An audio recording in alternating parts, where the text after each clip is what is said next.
এই ভিডিওটা নিয়ে আসতে অনেকটা দেরি হয়ে গেল, এক্সট্রিমলি সরি। তো আসলে আমাকে প্রথম যে লিস্টটা পাঠিয়েছিলিস এমসিকিউ, সে হচ্ছে ঝিলিক। ঝিলিককে ধন্যবাদ। আমি না মোটামুটি এখানে দেখতে পাচ্ছি ঝিলিক, রিত, মৃন্ময়, রাহুল, আকাশ, এদেরকে মিলিয়ে আমি একটা লিস্ট মোটামুটি তৈরি করেছি। তাতেও এই ভিডিওতে আমি সবটা কমপ্লিট করতে পারলাম না বা করলাম না।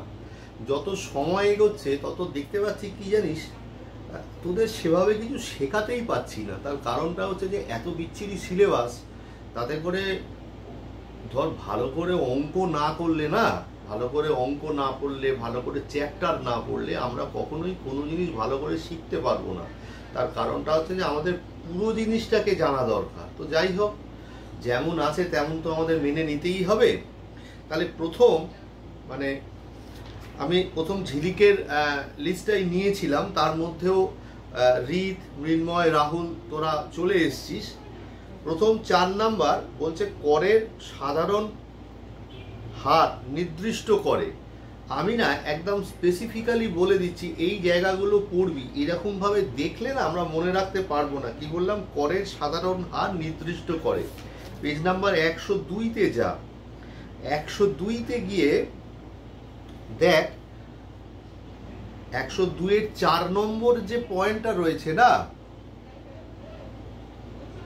4-এর 102 নাম্বার পেজের যে 4 নাম্বার পয়েন্টটা রয়েছে, আয়করের প্রধান বৈশিষ্ট্য করের সাধারণ আইন, করের সাধারণ হার অর্থ আইন নির্দিষ্ট করে। এই লাইনটা দাগা, করের সাধারণ আইন অর্থ আইন নির্দিষ্ট করে, এইটাকে দাগা।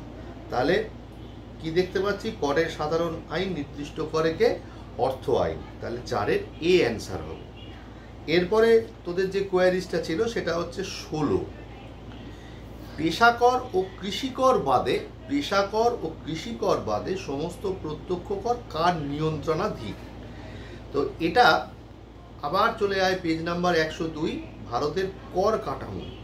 দেখ, পরোক্ষ করের নিচে নীলকালি দিয়ে লেখা রয়েছে কোনো দ্রব্য, সেই লাইনের শেষে দেখ লেখা রয়েছে পেশাকর ও কৃষিকর বাদে অন্যান্য সমস্ত প্রত্যক্ষ কর প্রধানত কেন্দ্রীয় সরকারের নিয়ন্ত্রণাধীন। তাহলে 16 নম্বরের যে কোশ্চেনটা সেটা হচ্ছে কেন্দ্রীয় সরকার, 16-র এ হবে। 17 হচ্ছে কি বলছে?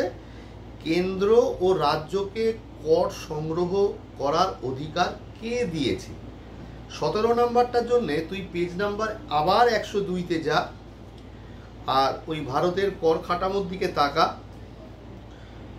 দেখ, কর ধার্য করার মতোই ভারতের সংবিধান অনুযায়ী কেন্দ্র ও রাজ্য সরকার উভয়ই কর সংগ্রহ করার অধিকারী।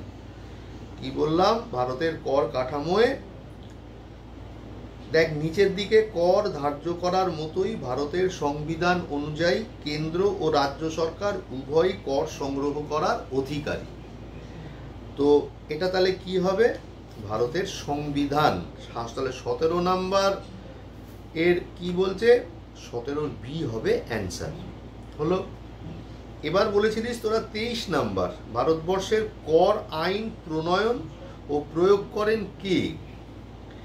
23 নাম্বারের ইনপুটটা পাবি কোথায়? সরি, আমি একটুখানি ভুল করলাম বোধহয়। 23 নাম্বারটা অন্য আছে। আয় কম দেখানো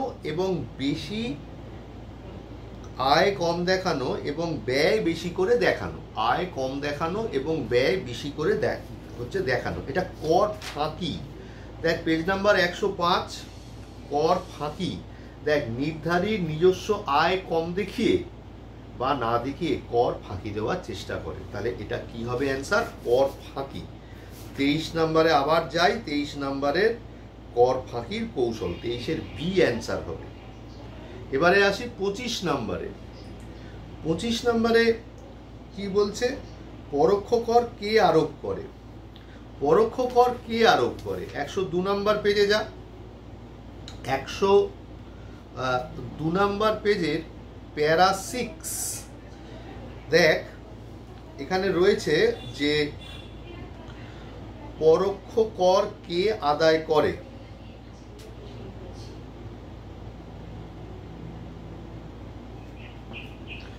দেখ, ভারতের সংবিধান অনুযায়ী ওই যে পরোক্ষ করের পরে যে নীলকালি দিয়ে যে লেখাটা রয়েছে সেখানে রয়েছে ভারতের সংবিধান অনুযায়ী কেন্দ্র ও রাজ্য উভয়ই পরোক্ষ কর আরোপ করতে পারে। এই জায়গাগুলো কিন্তু দাগাস।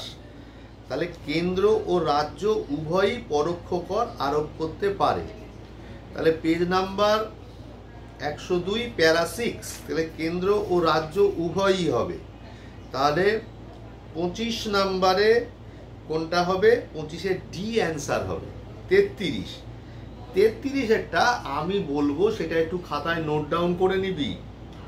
দান কর হলো মানে দান, গিফট ট্যাক্স, মানে যে গিফটটা নেবে না তাকেই কি করতে হয়? ইনকাম ট্যাক্সের কাছে ডিক্লারেশন দিতে হয় যে আমি গিফটটা নিয়েছি। বুঝতে পারলি তো? তাহলে মানে যার ওপর চাপানো হচ্ছে তাকেই দিতে হয়, টাকাটা।